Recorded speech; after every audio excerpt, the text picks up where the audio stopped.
Hey, welcome to your August 29th, 30th, somewhere in that direction, episode of GeekStorm. Number, star, date, battle, star, shoot, settings, red, 5.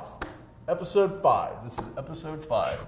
Today, I'm not going to be joined by Mike Harrison because Michael Allen Harrison is in Georgia dancing in a pot. That's right, folks. Michael Allen Harrison has gone to Georgia to dance in a pot instead of hosting his share of GeekStorm. A pot! Video, please.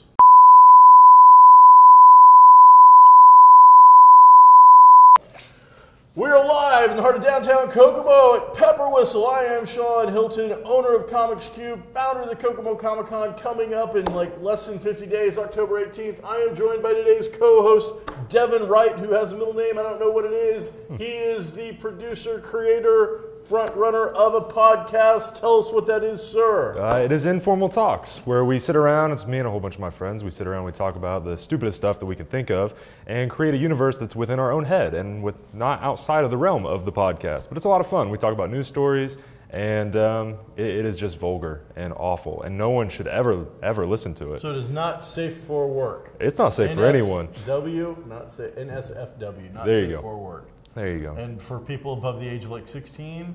Oh yeah, definitely. So if you're a little kid, do not watch Informal Talks with Devin Wright. And you say you have all your friends on it all the time? Oh yeah. That's cool. So, you know, it's funny because you mentioned your friends are on your Informal Talks all the time, but... Yeah. Well, you're so busy. You're a busy man. You just had, your introduction was 13 different titles. My title was, you create a vulgar podcast. So, yeah, I mean, you have a little bit more going on than I do. You're not dancing in a pot, so you're doing all right. That's true. Although you said Mike isn't here, I could be a fat Mike. I could be like a bigger Mike, although Mike's stronger than I am. I mean, there's no fat Mike. I mean, Mike's fat, so. Oh. Yeah. So, I mean, really, you guys are about the same shape. Poor guy. Now I feel bad. How tall are you? I don't know, 5'10"? Oh, no, you dwarf. I mean, I'm sorry. You tower giant, over. Yeah, you.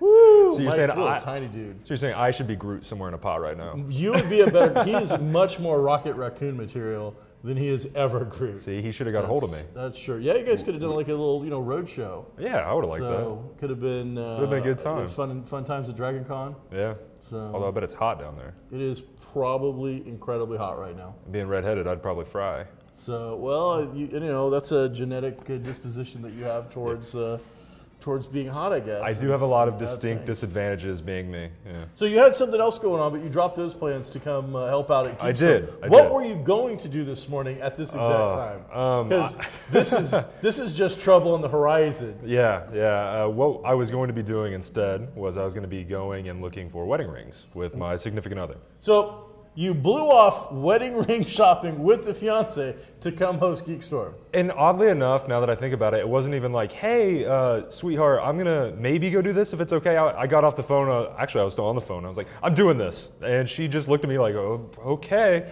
So that's pretty much how it went. Yeah. I'm not going to worry about the 20th anniversary present on this particular engagement.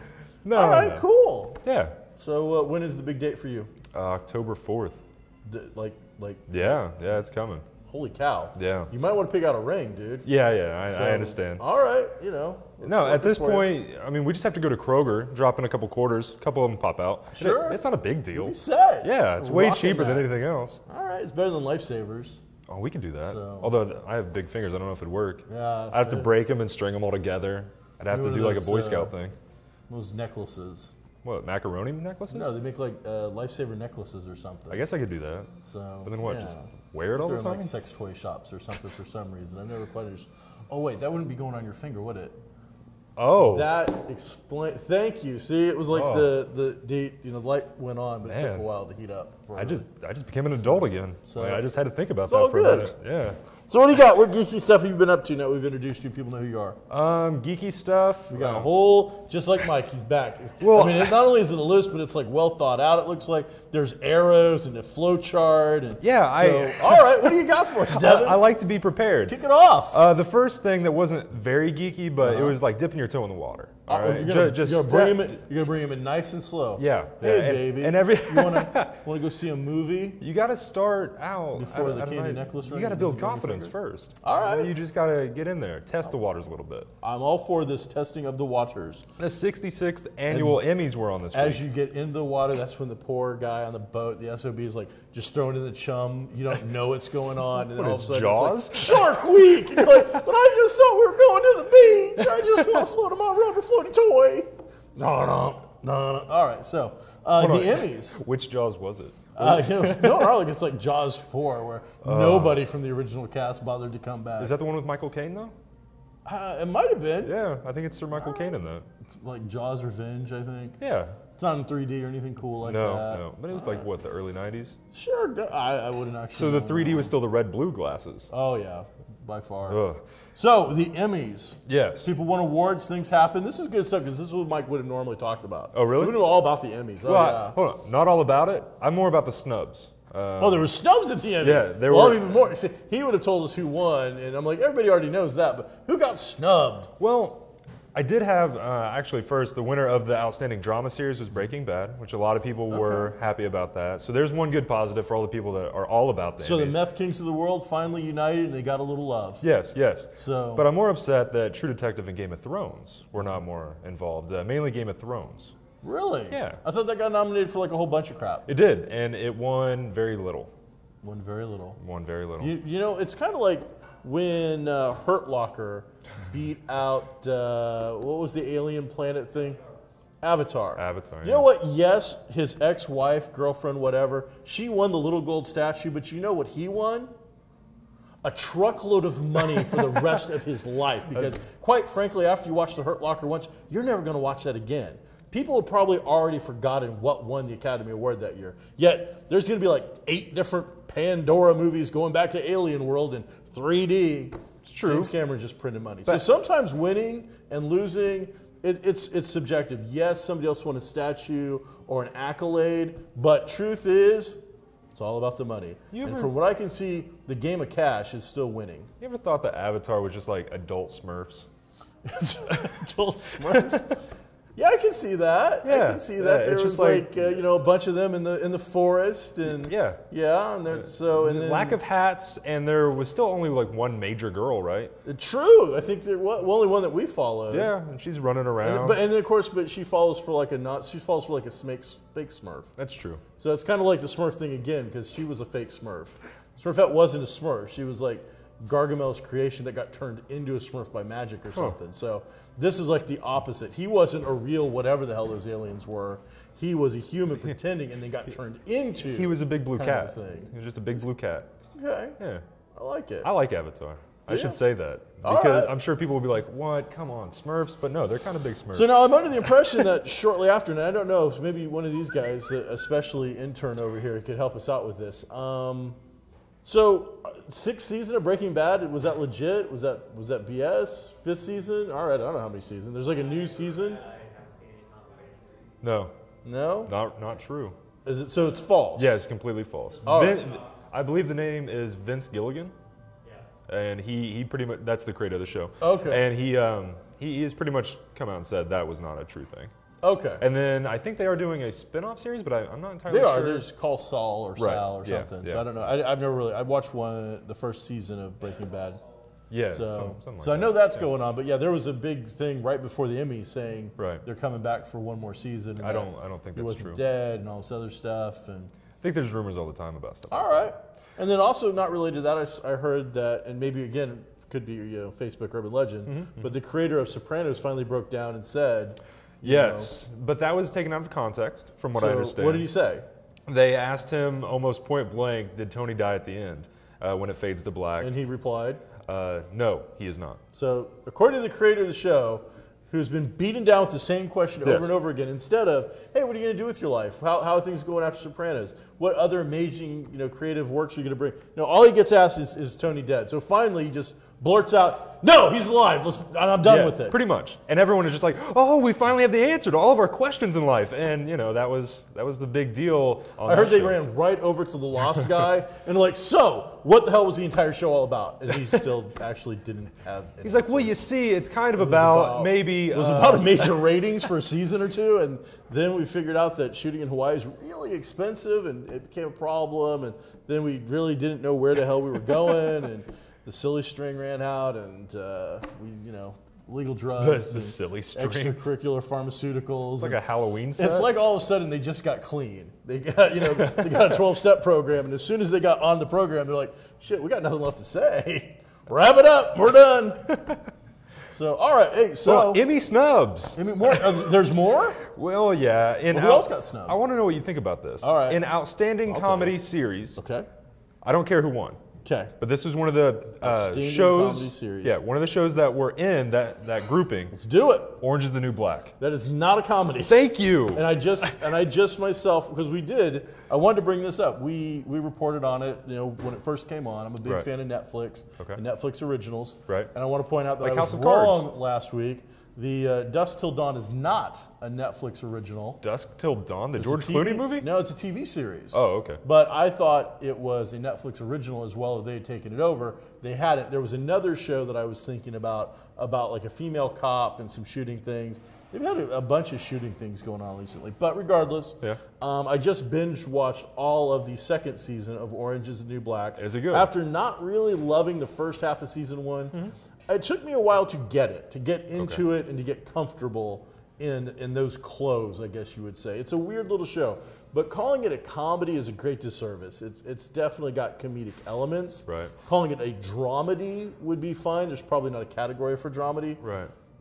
But no, putting it up next to not comedy. It's not a slapstick laugh track, funny haha kind of Big Bang Theory. Right, and it was up against Big Bang Theory, Louie, Modern Family, which won. Yeah. I mean, actual shows that will make you laugh at least a little bit if you're into the cast. Sure.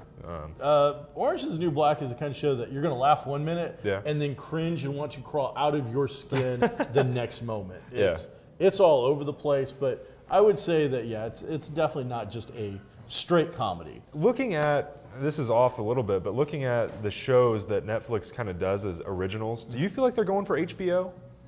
It feels in a way to me that they're really gunning for HBO. They're going for the more drama series. They're going for the darker stuff. There's a lot of drama. I guess that's for sure. Because the two newest shows that they just released were like two different, as I said, shootings or crimes that had already happened. Now we're following the aftermath. Right. So it seems like there's an awful lot of drama. They do have comedy with BoJack Horseman. That's new. I watched 30 seconds of BoJack Horseman before I tapped and I was out. And I was like, I even told my wife, I'm like, all right, I need to watch this for the show. I'm not joking. Maybe 90 seconds. But they have Aaron Paul in it. I'm like, I'm done. I'm out. But it's good. Did you get all the way through it? No, not even watching it a little bit. Oh, it was bad. There's better stuff to watch. Maybe it's great. I don't know because I legitimately didn't get through BoJack Horseman, which I think the idea is supposed to be. It was like it's animated and it's that bad animation that's become kind of popular now. It's real crude. It is almost crude. A crude drawing in a way. It's good. Crude is pretty damn correct. Yeah. So the idea is that this horse, who's a horse, but he's anamorphic. He's got human qualities. He talks like a human. He walks like a human, but he's a horse. I mean, it's not like they put a horse head on a human. Right. He's flat out a horse. And the idea is like he was the star of Family Ties, or what was the other one with the Tanner family? Like a Full House kind of, a 90s TV show that was super popular, and now we're like 15, 20 years later, and it's like, BoJack Horseman, what are you doing now? And it sounds bad. Oh, it was not good. So, I mean, you know what? For the guys who like that kind of stuff, maybe it's the greatest thing ever. We should get somebody on that can actually get through and watch the whole thing. What, so they can cry? It's not we just film them for half an hour crying? Not going to be me. But yeah, that is a strange category for Orange is the New Black, which I have done a complete 180. I came on here originally and said I didn't really dig it, and I didn't. It took a long time for me to feel comfortable with watching it. And the second season went with some great new directions, some interesting things. Some of it was a little, it was predictable. Okay. I actually made a call on the last, with the big ending. Somebody dies, I call who's doing it and who they're doing it to. So they set it all up quite nicely, but there's some good moments in there. Well, the last thing we'll touch on with the Emmys real quick, just because we mentioned, just because we talked about Aaron Paul for a second. Aaron Paul won for Outstanding Supporting Actor in a Drama. And I'm upset because he beat Peter Dinklage from Game of Thrones. And are you a big Game of Thrones guy? Have you watched any of it? I've never watched a Game of Thrones episode, and I don't like... I read the first novel in the series. I'm the only person on the planet that didn't like the book. Which is fine.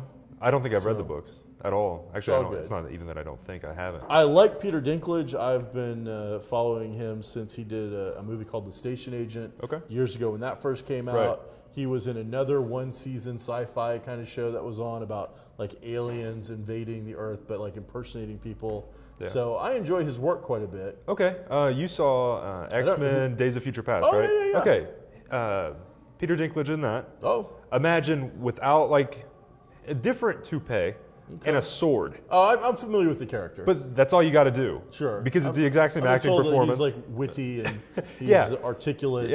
And he bases his stuff on words. But who's now Aaron Paul? Who's this guy? What did he star in? He's Jesse from Breaking Bad. Oh, we're going to bag on the guy. Here's the thing. No, I don't want to yell. I'm not upset about it. Here's the thing you got to remember. Too much. And it's the same thing that happened with Lord of the Rings at the Academy Awards a year. Is it's over. So now, after 5 seasons or whatever, it's accolade time. That is everybody has to get down on bended knee and show, yes, we loved you. We're sorry you're gone. Blah blah blah. Same thing happened with Lord of the Rings. This final movie came out, and damn if they didn't own the Academy Awards that year. That's true. I think they actually made up a few new Goldman just to give this. I think there's an actual, like, as far as I know, Academy Award that says we love New Zealand. Oh. And there's like, here you go. Here's another one. They just handed them out. It's like boom. It's like kids. Everybody on the cast, I think, got one. The key grip and the best boy got something. It's like outstanding award for best orc. And they run up there. I think there. They got little tiny keychains made for everybody. Just toss them out in the crowd. So Joan Rivers got rushed to the hospital yesterday after they're saying it was a throat surgery. Right. But I mean, if you checked out, now here's the thing: you got to be careful because people are like, oh, he's gonna bag on 80-year-old Joan Rivers. Except Joan Rivers has sacrificed small virgin babies for the last 40 years to keep the plastic surgery going on her face. Right. All right. I believe that she is killing small young children straight out of the womb, ripping the flesh off of their little baby behinds, and then having that splash onto her face to continue. And the reason I don't feel bad about making fun of this older woman, comedian, iconic, whatever, is because that's all she does. Her entire career right now is based on you and me. Okay, not you and me, but people walking down the red carpet and her bagging and talking trash about them. The entire time, that's all she gets paid for to do now is to make fun of other people. So me making fun of her, it just seems like, I don't care. I'm going to do it. But stay with me on this. Let's see, what if she was getting work done on her throat? What if that's completely accurate? All right. Okay. And she was getting her voice changed to be like Vin Diesel. So she could be Groot later. So she'll be the new Groot? Yeah. Pot dancing? Trust me. She kind of looks like a tree now. I'm thinking that Joan has had plenty of pot dancing in her life for many, many years. I don't think that's anything new for her. That's awesome. So, that's just out there for her. But you wish her well, of course. I mean, while the cameras are on, yes, I wish her all the best. I'm sure that we can't find another haggard old female comedian, iconic legend, to make fun of people walking a red carpet. That we can't possibly replace that. No. Wait a second. We got Rosie O'Donnell. Wait, she can't make fun of people. Well, you know what? We'll find somebody else. You know what? Betty White. Let's get Betty White out there on the red carpet making fun of people. She's still kind. I guess the big draw. So we need a vindictive bitch? Yeah. Okay, well then Roseanne O'Barr's out there somebody, and trust me, she can be vindictive. That's true. I mean, she has no sense of style, I'm guessing, but I'd still put her out there to do it. Well, you could throw, you still have her daughter. She can still be there. I mean, they have her daughter's not so bad. I mean, she hasn't sacrificed baby virgins yet. It's going to happen. There's a mold. Yeah. Except she'll never be an iconic comedian legend that's pissed off that she didn't get the Tonight Show. Actually, a lot of her mom's parts will probably be left to her when she passes away. I will you my left cheek, and here's the instructions for how to implement it into your face. All right. right. So did you watch any television this week? You required that I do some homework. Well, normally we don't put it quite like that, but okay. Did you check it out? Did I check it out? Yeah. The Wrong Guys from a Netflix, or not Netflix, a Hulu original. It felt like the wrong show. Did it? It was not great. Okay. I liked, every show now kind of has a fat sidekick that's funny. Well, there's two. There's that guy right. from that show who's the British version. He was also in like a Doctor Who episode, and he's doing. And then we have the American guy version, yes. who was in like Sons of Tucson, yes. and he was actually in another Hulu original where he like talks to ghosts and stuff. Oh, Deadbeat. Is that what it was? I believe so. The first episode's called Sexorcism. Oh man, I don't know the titles of I'm just saying, I watched that too. But maybe it's called Deadbeat. I don't know. The producer's looking through cameras in a way that worries me a little bit.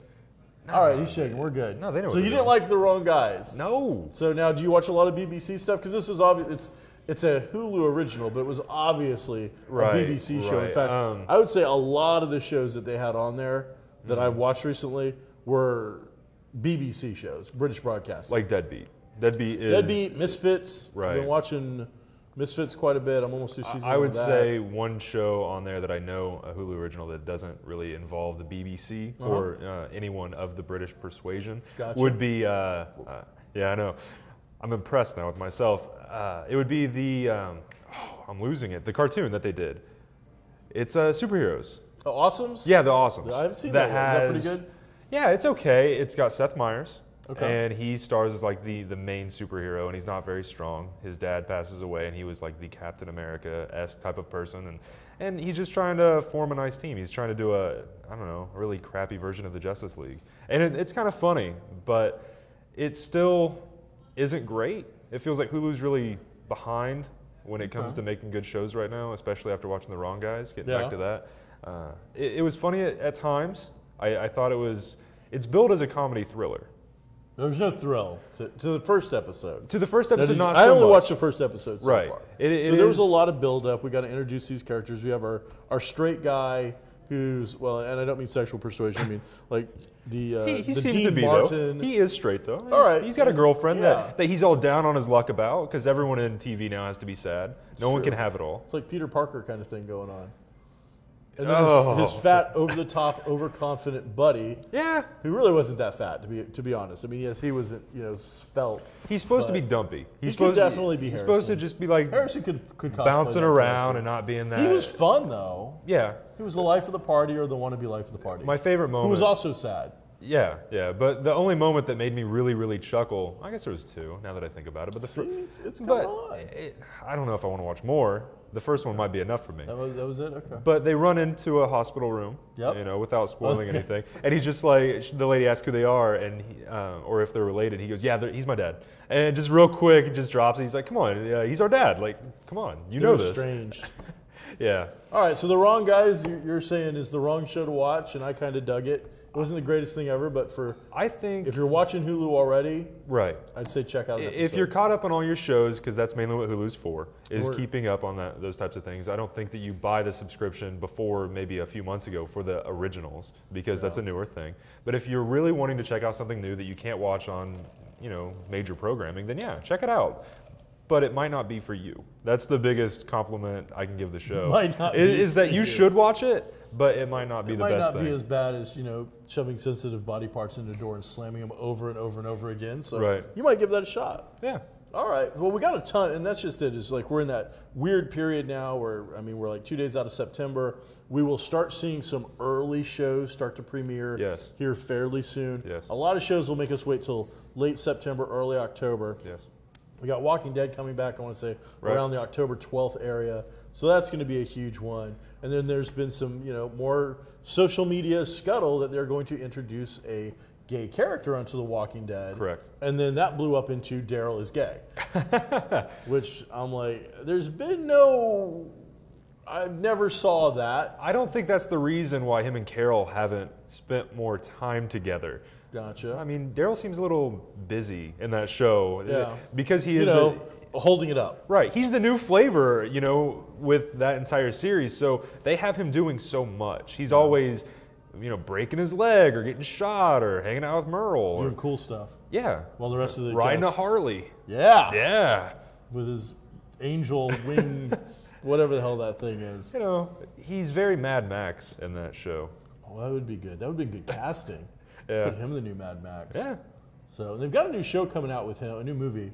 It might already be out. It might have gone straight to video. It's like, I want to say him and, who's the guy from Guardians that busts Star-Lord in the very beginning? He was in Blood Diamond, I want to say. Hold on, it's not Yondu, right? No. Okay. The other guy, I don't remember. Oh, but, the guy that was working for Ronan? Yeah. I don't know his name. Okay. But it's that guy. I think he was in like Blood Diamond or something. I think they have a movie coming out together that's kind of an apocalypse kind of thing. And Norman Reedus? Is that what you're saying? Okay. Yeah, so he's got some work coming. I'd watch that. So I like Norman Reedus. I don't see them making that particular. I don't see them gay character being Daryl. No. And plus, the way they worded it was we're going to introduce. Right. And we all get, I think, tied up nowadays in the trickery of language. Right. Like, oh well, we're. But in this is, if you're going to introduce a new character, there's plenty of characters in the universe, and we are jumping a good foot forward in the issues of the book. Yeah. We're about to hit like in season 4 here around issue 60, I want to say, if I recall correctly. You're going to get into, there's a group of cannibals in the books. Oh, that's a great, right. In the books, it's such a good storyline. Yes, and that is where in the books, who's the guy with the RV? So popular. Can't remember now. And he dies in Dale. Dale, thank you. Dale. Yes. In the books, that's where he dies in what's about to happen. Right. And of course, they killed him off in like season 2 or whatever. Well, yeah, in the books, you don't have contract disputes. Is that what it was? Yeah. I didn't know that. That's what it all came down to that's for that. too bad. He was a great character and definitely conscious of that show. Right. We got a lot more notes. What else? Well, no, that's okay. We were talking about Netflix a little bit earlier, and we talked about Walking Dead. Did you know? Oh, yes. Yes. Yeah, of course. Why would you not? Everyone knows this. It's common knowledge. That's why I'm bringing it up. Walking Dead was getting $1.35 million per episode to be able to be streamed on Netflix. Netflix was paying them $1.35 million. Well, that was the old record, but the new record is NBC's The Blacklist at $2 million an episode, not a season. Yes. So you've already made the television show. Correct. It is already aired. You've got the commercial money. Yes. That show did well. It made money. Yes. You're going to get the DVD sales. Right. You're going to get the Blu-ray sales or whatever. But on top of it, $2 million extra per episode. And they've already done 22 episodes. So $44 million right there in your pocket. So, and I'm under the impression that the star of that, James Spader, he's somehow involved financially with this show. I think he's a producer or something as well. So he's making out like a bandit. Oh, he is making some fat cash. Spader is like, yes, cha-ching, screw you, Stargate. I am finally getting paid. And that deal also works for later seasons. I really enjoy that show. It actually has a 74 on Metacritic right now, which is generally good. Pretty good? Yeah, I that's pretty good. It's spotty in some areas, but that is the kind of character I like. Really? I enjoy that kind of. We call it the light switch character. And we're having conversation. It's all good. Bam! I go over here. I shoot a guy in the head, and then I come back and I finish my tea. And it is all about what is it? An FBI agent that has kind of been. You're definitely under the impression that it's his daughter. Okay. Now I'm sure that they're going to do some kind of weird twist where that's maybe not the case. But you're under the impression that the most wanted criminal on the FBI's list pretty much will only talk to one person. So yes, and that is his daughter, presumably. Well, this female lead, very young FBI character. So I'm sure that there's no reality based on whatsoever. Because I don't think the FBI would bother to do that. She's the best cadet of all time. I don't really get that impression from watching the show. The amount of crap she's done wrong and broken all these rules, she would have been. What is she, Miss Congeniality? So she would have been gone. Is it like a young Sandy Bullock just running around? All right, we got like a minute left. What you got something you want to finish off there? I'd love to talk about the Doctor Strange thing real quick. Let's get to Joaquin Phoenix and Doctor Strange. Because that is what the big rumor is that Joaquin Phoenix, which I call him Joaquin Phoenix because I'm not a big fan. I'm actually not a big fan. Okay. We're on the same thing. I don't like his look. To this day, I would have given up Joaquin Phoenix's life so that his brother River could have lived. Oh, no. I would have traded them. I would have had Johnny Depp kill Joaquin Phoenix outside the nightclub and let him die instead of River. Oh, I don't know how to... Johnny Depp was the man that murdered River Phoenix. Oddly enough, Johnny Depp was rumored to be able to be one of the people to play Doctor Strange. Well, at this point, Johnny Depp is rumored to be playing in My Life Story, Your Life Story, the GeekStorm's biography show. There is nothing that some producer out there isn't going, hey, we can get Johnny Storm to play this, or Johnny Storm. Johnny Depp could be Johnny Storm. Sure he could. You know why? Because even though it's horrible casting, that's like, I don't know, 50 million more people in the seats just to see him alone. So one of my favorite parts about the rumor, though, is that last year, Joaquin was also rumored to be Lex Luthor, and that was squashed very quickly. Yeah, but the guy they got for Lex Luthor is non-impressive to me. Eisenberg? I think Eisenberg's a hack. That's all right, but let's see. There was a big list of other people. John Hamm could also be Doctor Strange. Okay. Timothy Olyphant. Ooh, I love Timothy Olyphant. Benedict Cumberbatch. Again, overexposure. And the last one I saw, which is probably not true at all, is Tom Hardy. Which I wouldn't like that much anyway. Wouldn't like the mean, badass, like, I'm Doctor Strange. Yeah, he's got to talk like Bane, right? Yes. For the rest of his life, he's going to talk. Yeah, he's Bane. That's how it works. All right, works. well, we're over on our time. That was like the quickest episode we've ever done. I am Shawn Hilton with GeekStorm live in the heart of downtown Kokomo at Pepper Whistle. And today's guest host was Devin Wright, who I'm sure will be taking the place of Michael Harrison because Mike is going to take up a career of pot dancing. Thank you, everybody. GeekStorm out.